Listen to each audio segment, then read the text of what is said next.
نبی علیہ الصلوۃ والسلام فرمایي چې ماته یو محل په جنت کې ښکاره سو چې هغه د یاقوتو او د زبرجد څخه جوړ. ما پوښتنه وکړه چې دا محل د چا دی؟ وایي ماته دا وویل سو چې دا په قریشو کې یو ځوان دی، دا د هغه دی. نو نبی علیہ الصلوۃ والسلام فرمایي چې ما چې دا خیال وکړي په هغه قریشو کې چې هغه ښه ځوان دی، اخ نو زه یم. زه چې ورغلم په دا محل کې عمر ابن خطاب ناست. نن چې امت مسلمه پر ډلو ډلو تقسیم دی، نن چې په امت مسلمه کې وحدت او اتفاق نسته، نو زموږ له معاشرې څخه دین وتلی دی. او چې دین کمزوری سي په انسانانو کې ځانځاني پیدا کیږي، خود پسندي پیدا کیږي. د قرآن کریم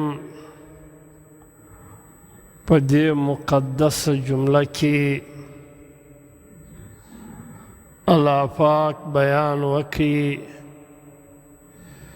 چې د نبی علیه الصلاة والسلام د مبعوث د رسالت بعد د دین اسلام څخه علاوه یک یو دینم الله پاک ته یک یو مذهب هم الله پاک ته قابل قبول نه دی. و الله پاک ته چې قبول دی هغه صرف او صرف هغه دین اسلام دی. ځینې خلک به دا وایي چې د اسلام زموږ له معاشرې سره څه تعلق دی؟ علماء کرام پر دې باندې بحث کوي چې د اسلام د یو انساني معاشرې سره دا رقم تعلق دی لکه د وینې چې له جسم سره څنګه تعلق دی. دا د انسان جسم چې ژوندی دی، سترګې دید کوي، غوږونه اورېدل کوي، ژبه ویل کوي، لاس او پښه حرکت کوي، دا د دې جسم کې وینه ده، د دې وینې په وجه سره کوي. که چیرې له دې جسمه څخه وینه ووځي، په دا جسم کې یو سوراخ پیدا سي، زخم سي، وینه جن ووځي، دا انسان بیا ژوندی نه پاتېږي، انسان مري. دا موږ ته نه وایي چې پلانکی سړي چې اکسیډنټ وکړي نو وینه ډېره ځین ولاړه،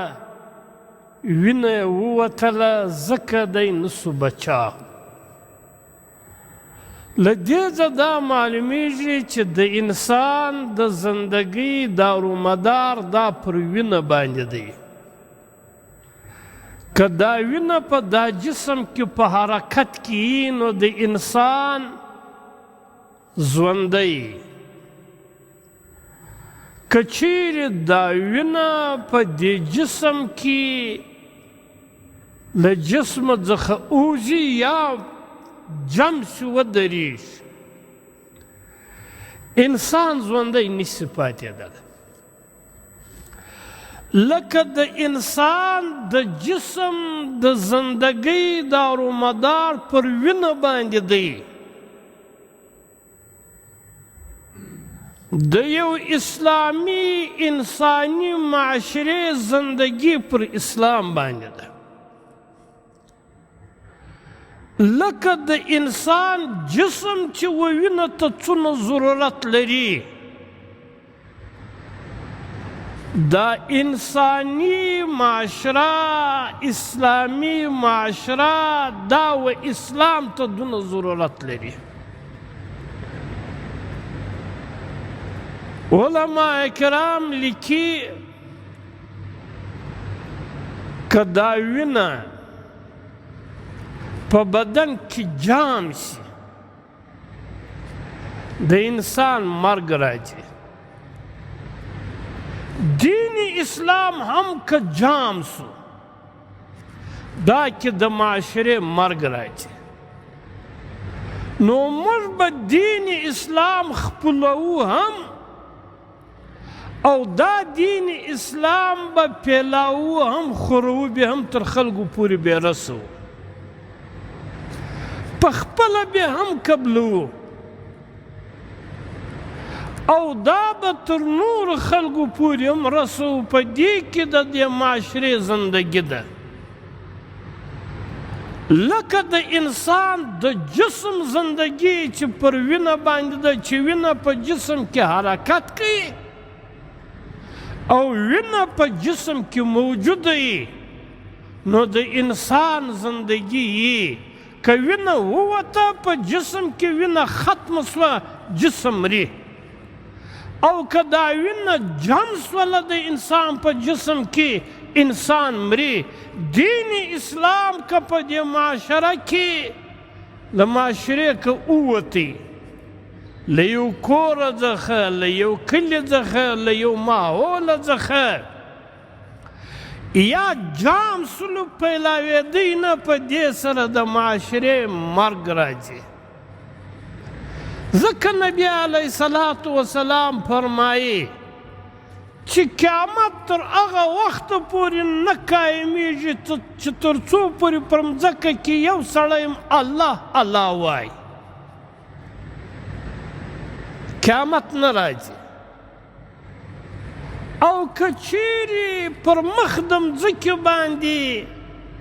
د الله الله د ویلو والا نشته سول چې یو سړی هم نه و چې الله الله یې وایي په هغه ورځ قیامت قایمیږي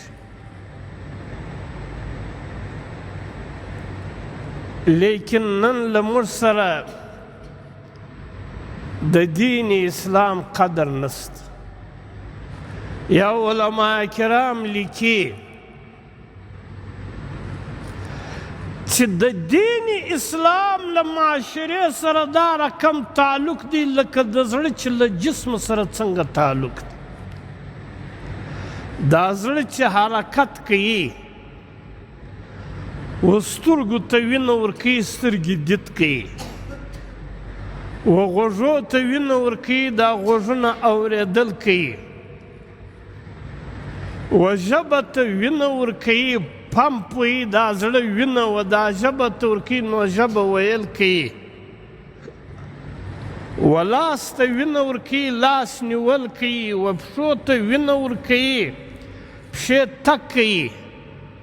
او چې له دې لاس څخه وینه بنده شي دا لاس وچیږي که نه وچیږي شل شي که چیرې دا د زړه حرکت بند سو په دې سره د انسان مرګ راځي موږ په د اخباراتو کې نه وینو چې پلان سړی مړ سو ولې حرکت قلب بند ہونے سے انتقال کر گئے یعنی د زړه حرکت بند سلو نو دی مړ سو دین اسلام د کائنات زړه دی او که د دین حرکت ختم سو په دې سره د معاشرې مرګ راځي یا د دې مثال علما کرام لیکي چې د انسان په جسم کې د روح چې کوم حیثیت دی ګوره دا زموږ ستی جسم له متضاد اعضاو څخه جوړ دی مثلا دا سترګې د دید کوي د انسان په جسم کې چې نور څونه اعضا دي هغه دید نه کوي نو د سترګو او د نورو اعضاو په مابین کې تضاد رالی که نه رالی سترګې دید کوي غوږونه دید نه کوي نو د سترګو او د غوږو په مابین کې تضاد دی که نه دی متضاد ده ژبه ویل کوي لاس ویل نه کوي نو د ژبې او د لاس په مابین کې تضاد راغی. پښې تګ کوي، غوږونه تګ نه کوي. نو د غوږو او د پښو په مابین کې تضاد دی. د انسان جسم له متضادو اعضاو څخه جوړ دی، لیکن د دغه متضادو اعضاو څخه جوړ جسم په مابین کې وحدت دی، یووالی دی. د انسان چې پر سر باندې درد سي، دا پښې ډاکټر لره سي، لاس ګولۍ خولې ته راپورته کوي، خوله دا ګولۍ تېروي. د څه دپاره؟ د دې سر د درد د وجې. دا د انسان جسم کې چې کومې اعضاوې دي، دغه متضاد اعضاوې دي، دا هر عضو په خپل صفت کې له دا بله سره تضاد لري، لیکن د دې متضاد اعضاو باوجود په دې جسم کې وحدت دی، یووالی دی. او دا وحدت د دې جسم چې متضاد الصفات اعضاوې دي، د دې په مابین کې وحدت روح راویستلی. روح په دا جسم کې وحدت راویستلی دی چې کله د انسان له جسمه څخه روح وخیزي، د انسان تمام جسم هغه سره ریزه ریزه شي. د دې غوږ تعلق له سترګې سره ختم شي، د سترګې تعلق له غوږ سره ختم شي. چې د انسان له جسمه څخه روح وخیزي، تی پر دا ژبه چاړه کښېږده، دوه ځایه که دا ژبه، دا پښې منډې نه وهي، لاس یې دفاع نه کوي. ولې چې د دوی په مابین کې هغه وحدت چې راویستلی و، هغه روح و، او روح د جسم څخه ولاړې ختم سو، نو د دوی په مابین کې وحدت هم ختم سو. دا انساني معاشره هم پکې په دې کې متضاد حیثیتونه دي د انسانان، لیکن په دې کې چې وحدت راولي، یووالی راولي، هغه دین اسلامي راولي. د دین اسلام څخه علاوه بل شی وحدت نشي راویستلی. د یو انسان له جسمه څخه چې روح ووځي، د روح متبادل شی د انسان په جسم کې وحدت نشي راویستلی. چې روح جن وخته او ته پمپ ورکه هوا و دا انسان و جسم ته ورکه، دا د انسان جسم دا د پمپ په هوا سره ژوند پکې پیدا کېدلی شي؟ نشي پکې پیدا کېدلی. دغه رقم که له معاشرې څخه دین اسلام ووتی، په دا کې بیا وحدت نشي راتللی. وحدت، اتفاق، یووالی، دا چې په معاشره کې راولي، دا دین اسلام راولي. الله پاک په یو آیات کې نبی علیه الصلاة والسلام ته فرمایي: لو انفقت ما فی الارض جمیعا، په دا مځکه کې چې څونه مال او دولت دی، سونه ده، چاندي ده، که ته دا خرڅه کې تمام پر دې باندې خرڅه کې، ما الفت بین قلوبهم، د دوی په زړو کې ته وحدت نشي راویستلی، محبت نشي راویستلی. ولکن الله الف بینهم، لیکن الله پاک د دوی په زړو کې وحدت راولي. او الله پاک دا وحدت دا په چی سره راولي؟ د دین په ذریعه سره.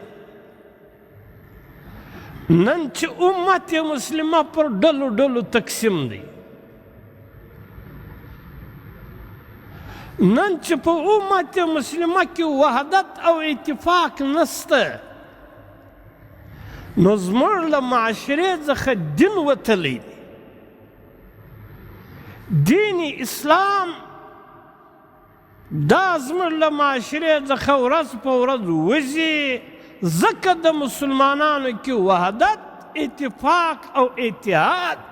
دا کمزور دی اللہ پاک فرمائے لو انفقت ما فی الارض جميعا ما الفت بین قلوبهم ولكن اللہ الف بینهم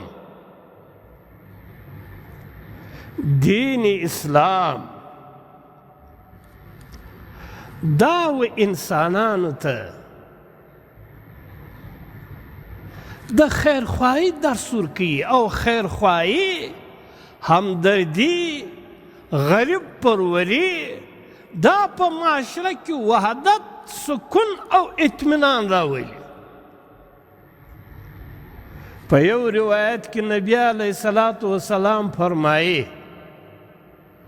په کومه معاشره کې چې خیر خواهی ختم شي غریب پروری ختم شي ځانځاني شروع شي هر سړی چې وایي چې بس زه هر څه ما سره وایه غریب پروری نه یي د الله پاک قهر او غضب په دوو شکلو او په دوو صورتو کې ظاهریږي یو دا چې په دا معاشره کې الله پاک مهنګایي پیدا کوي مهنګایي راځي په کومه معاشره کې چې غریب پروری نه وي خیر خواهی نه وي همدردي نه وي نبی علیه الصلاة والسلام فرمایي چې په دې سره د الله پاک قهر او غضب راځي او د الله پاک قهر او غضب په دوو صورتو په دوو شکلو کې راځي یو دا چې په دې مهنګایي بسي مهنګایي دویم دا چې کثرت اموات مړي بدامني به زیاتېږي اوس دوی پر ایمان ووایاست چې مهنګایي زموږ د عروج ته ورسېده که نه ورسېده نن یو سړی د دې توان لري چې دوه وخته د خپلو بچانو د ډوډۍ د رزق نفقه برابره کړي هر سړی پر ځان باندې حیران دی که نه پر علاج باندې حیران د خپلو بچانو په تعلیم باندې حیران کاروبارونه ټپ ودرېدل مهنګایي اسمان ته ورسېد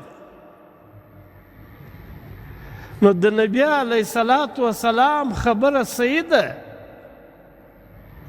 ځکه چې زموږ په معاشره کې دین کمزوری دی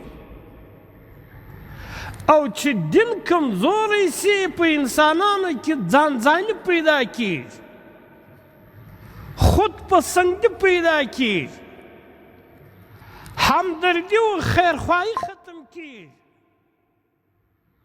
غریب پروری ختم کیږي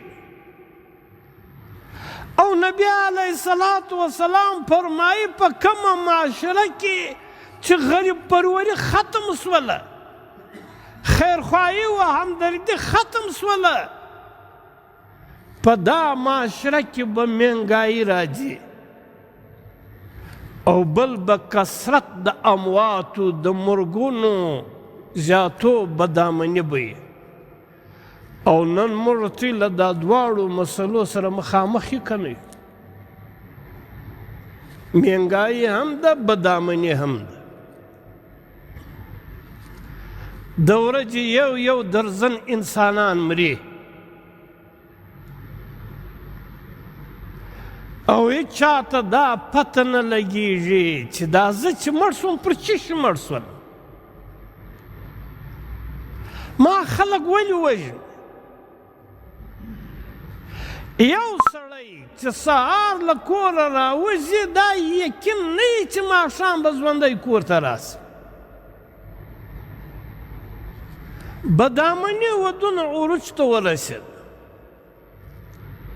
د نبي علیه الصلاة وسلام خبره صحیح ده چې زموږ له معاشرې څخه دین ووتی، د دین دعوت نشته، د دین اهمیت له زړو څخه ووتی. لکه څرنګه چې په جسم کې د وینې ضرورت دی، چې یو به وینه یي د انسان په جسم کې، بل به حرکت د وینې، نو دا انسان کې به زندگی یي. او که وینه ووته یا وینه جم سوله ودرېده، د انسان په جسم کې مرګ راځي. نن زموږ له معاشرې څخه دا دین جام دین نسته وځي موږ له کورو څخه. او که بیا په یو کور و په یو کلي و په یو محله و په یو مدرسه و په مسجد کې و جام دی، دعوت یې نسته. یو پلار پر زوی باندې د مزدورۍ محنت کوي چې زویه مزدوري کوه، کاروبار کوه، تجارت کوه، لیکن دغه پلار د دغه زوی د لمانځه خیال نه ساتي چې زما زوی لمونځ هم کوي که نه کوي. دا پلار د دې زوی د اخلاقو خیال نه ساتي چې دا زما زوی اخلاق څنګه دي په کور کې، په کلي کې، په محله کې. نو لکه څرنګه چې دا دین زموږ وروستی ضرورت دی، دا د دین پیلاول، دین خورول، دا هم زموږ وروستی ضرورت او زموږ وروستی ذمهواري ده او پر موږ وروستی باندې فرض دی چې موږ به یو دین خپلوو که موږ د عزت زندگی غواړو، د عزت او د وقار زندگی غواړو، د راحت او د سکون زندگی غواړو، نو موږ پکار دی چې دین په خپله معاشره کې، په خپل کور کې، په خپله محله کې راولو او د دې دپاره محنت وکړو، نورو خلکو ته هم ورسو. ان دین عند الله الاسلام. الله پاک فرمایي چې دا الله پاک په نیز باندې چې الله پاک ته قبول مذهب دی، هغه دین اسلام. دا مسلمانان چې پر عروج باندې وو، د دوی مرکز دا بغداد، مسلمان پر ترقی روانو. مسلمانان په روم کې کفارو یو میټینګ شوی چې پر دې خبره باندې چې د مسلمانانو د ترقی راز په چیش کې دی، په دا کې ورځ په ورځ دا مسلمانان پر ترقی روان دي، مخ ته روان دي. د دې راز چیش دی؟ نو دوی یو سړی راواست وی بغداد لره، دا مورخین دا واقعه لیکي چې ته د مسلمانانو د کامیابی راز معلوم که. نو دا سړی چې بغداد لره رالی، د ډوډۍ ټیم سو، وټل لره ورلی، په وټل کې ډوډۍ راوغوښتله. د ده پر څنګ یو مسلمانو، دا مسلمان ناستو و دا سړي ته کتل چې دا مسلمان چې ډوډۍ وخوړه چې ورلی یا د دخل ځای ته چې پیسې ورکولې، نو دا دخل والا ته ویل چې دا سړی مسافر سړی معلومیږي، اجنبي سړی دی، مسافر دی، د ده پیسې هم له ما څخه کاټ کړه، نو خپلې پیسې هم ورکړې، د دا مسافر پیسې هم ورکړې. دا سړي چې ډوډۍ وخوړه دا غیر مسلم دا چې رالی دا د دخل کونټر ځای لره چې پیسې ورکولې هغه ورته ویل ستا پیسې جمع سوي دي هغه ورته ویل زما پیسې چا جمع کړې زه خو دلته یو نه شناخته لرم نه یو قریب لرم نه یو عزیز لرم نو د دخل والا ورته ویل چې دا اسلامي ریاست دی دا مسلمانان دلته واوسي او دا زموږ طریقه ده چې یو اجنبي یو مسافر راسي غریب وي نو هغه بیا زموږ میلمه یي نو هغه کوم سړی چې ستا پر څنګ ناست و هغه مسلمان و هغه چې خپلې پیسې جمع کولې نو ستا پیسې هم جمع کړلې چې دا به زما میلمه سي دا غیر مسلم ډېر حیران سو چې رالی په بازار کې د یو شي ضرورت یې سو دوکاندار ته د یو شي دپاره ودرېدی چې دا شی م پکار دی دوکاندار هغه شی ورښکاره کړي چې دا په دونه پیسو دی لیکن زه یو عرض تاته کوم چې دا شی چې ته له ما اخلې دغه شی دا زما پر څنګ باندې دا بل دوکاندار سره هم سته او په دغه قیمت به درکړي نو له ما څخه ما اخله دا زما پر څنګ چې کوم دوکاندار دی له دې څخه دا شی واخله نو دا غیر مسلم رالی دا د څنګ دوکاندار له واقع هغه رقم شی په هغونو پیسو جون واخیستې خو په دې کې ډېر سوچ بند سو چې دا دوکانداران یو د بل ګراکونه راکشي تر وږو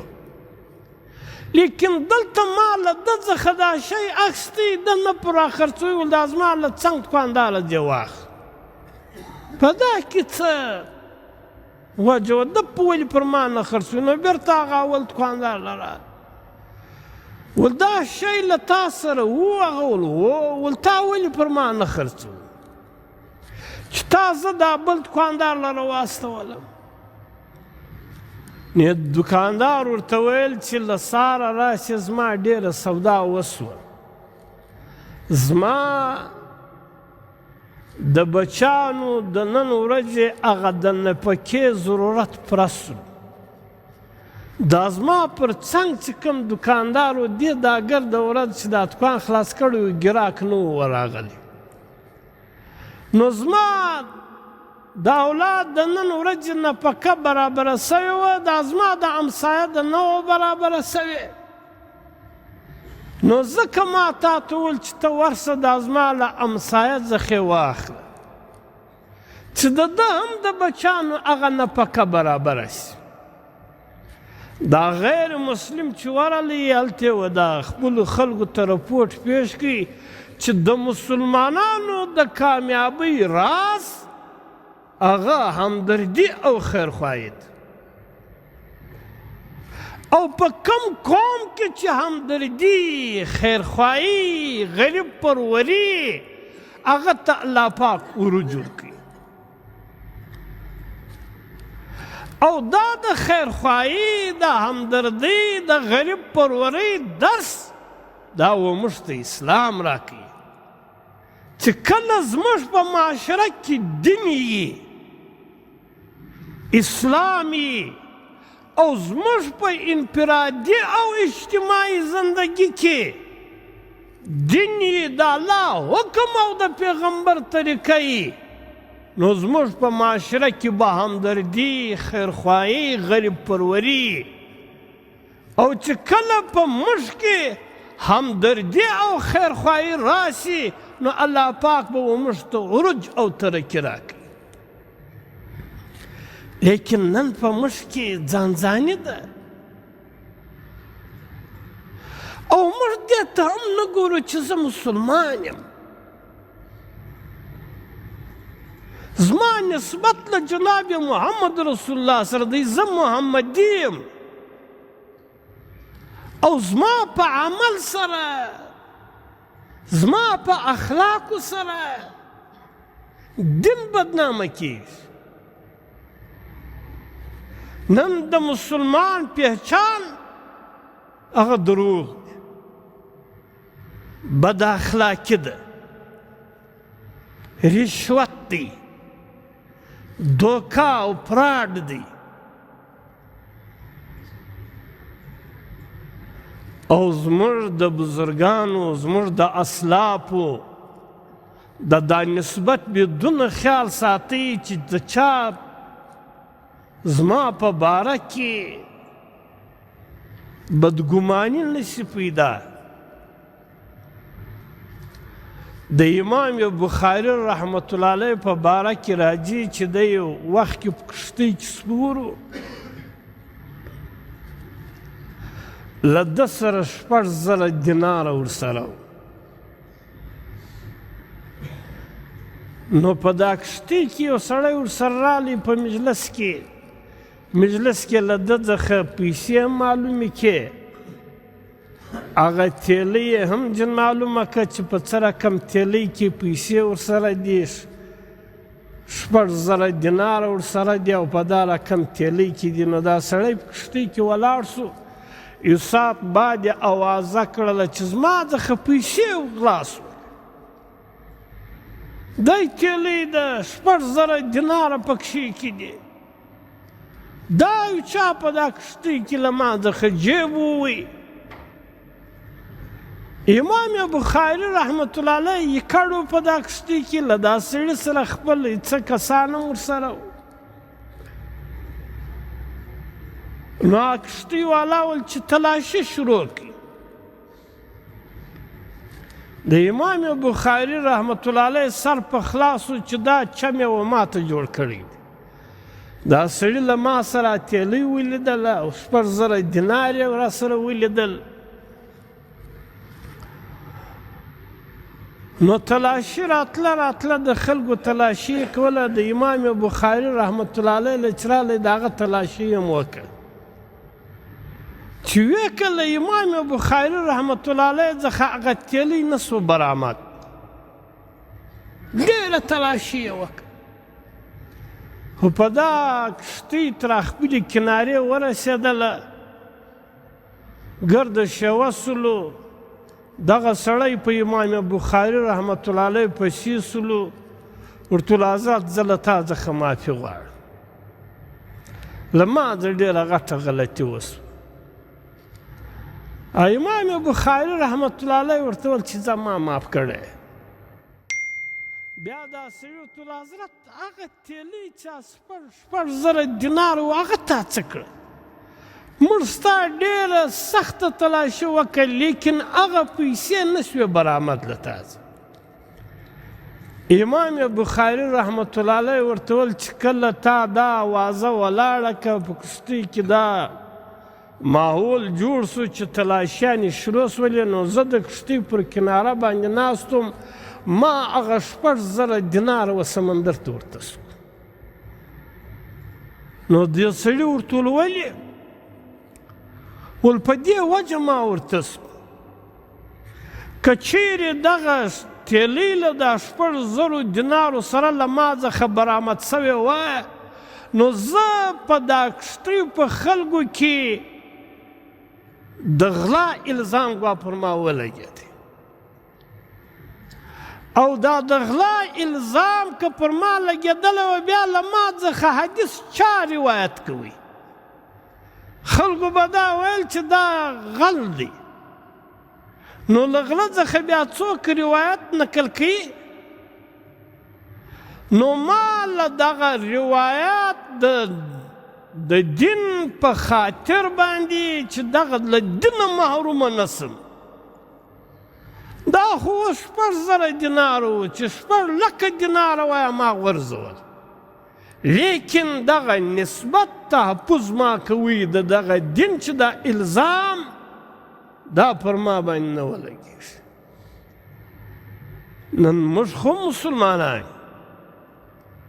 او د نبي علیه الصلاة والسلام امتیان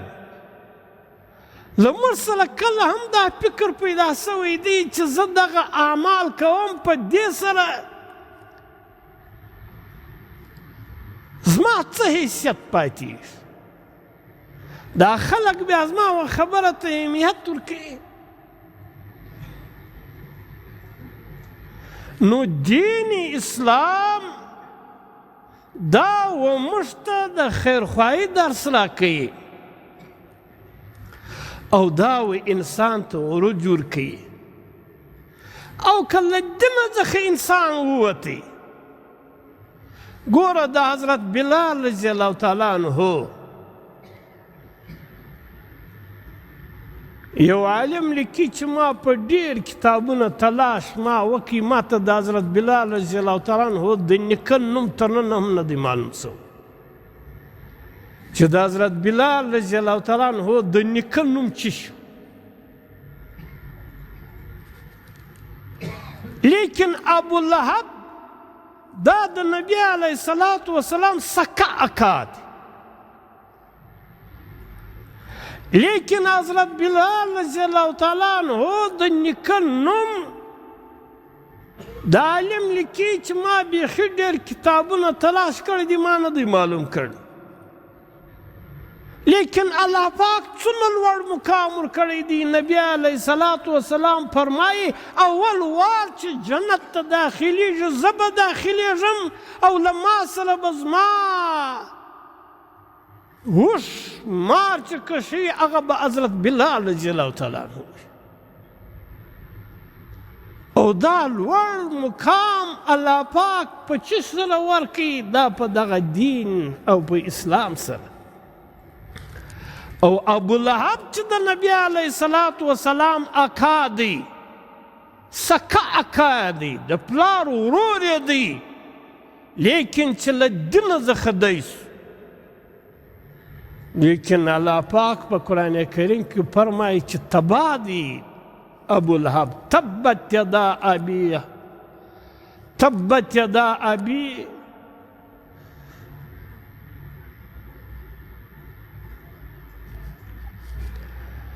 نو دین اسلام دا و انسان ته ترقي ورکوي. د عرب تر اسلام مخکې څنګه کو؟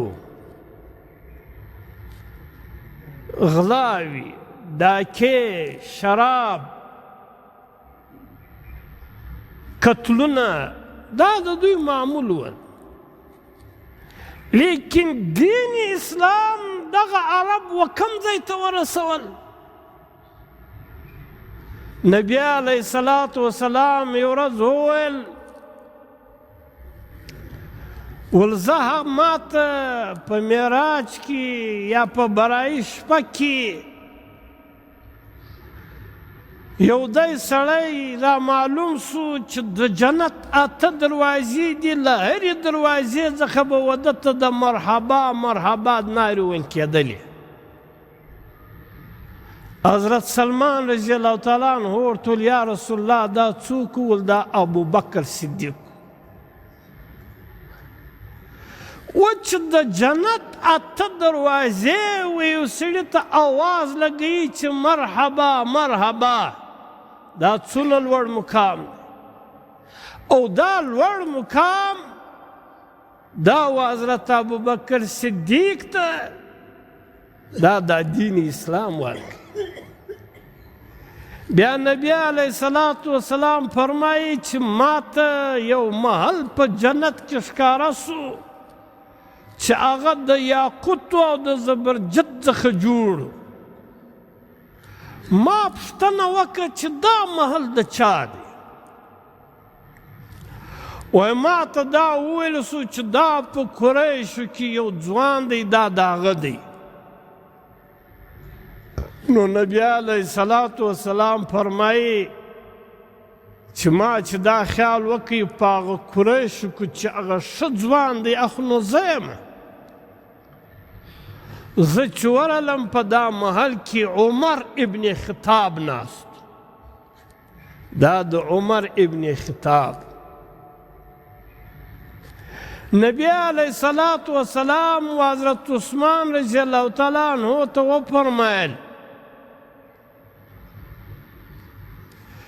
چې د هر نبي یو ملګری یو رفیق یې. ای عثمانه ته به زما رفیق یې په جنت کې. بیا نبی علیه الصلاة والسلام و حضرت علی رضی الله تعالی عنہ ته ویل ای علي ته په دې نه راځي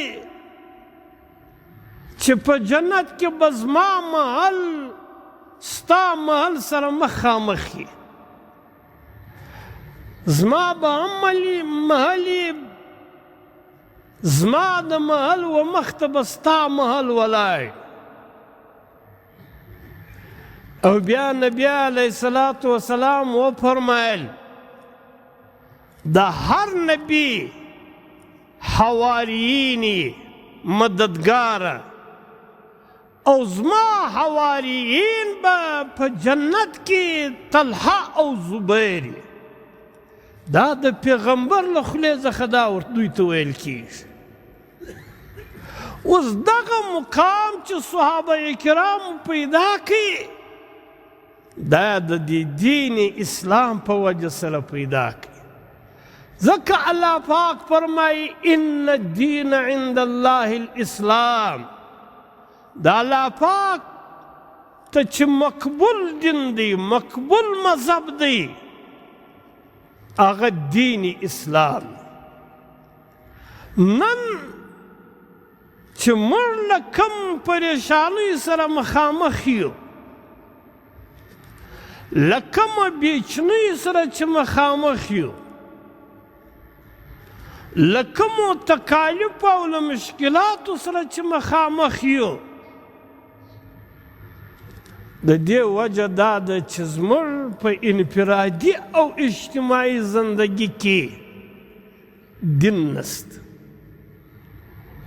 موږ پکار دی په خپل انفرادي او اجتماعي زندگی کې دین او د الله حکم او د جناب محمد رسول الله طریقه راولو. نو دا به کوو که بیا نه کوو؟ ګناه به پرېږدو. موږ پکار دی دا خپل خواهشات مخته نه کښېږدو، د الله حکم و مخته کښېږدو. نن موږ زندگی پر خپل خواهشاتو باندې تېروو، د الله و حکم ته نه ګورو. موږ پکار دی زندگی د الله و مخته کښېږدو، د الله حکم مخته کښېږدو چې د الله حکم څه شی دی. الله پاک دې د عمل کولو توفیق راکړي. و آخر دعوانا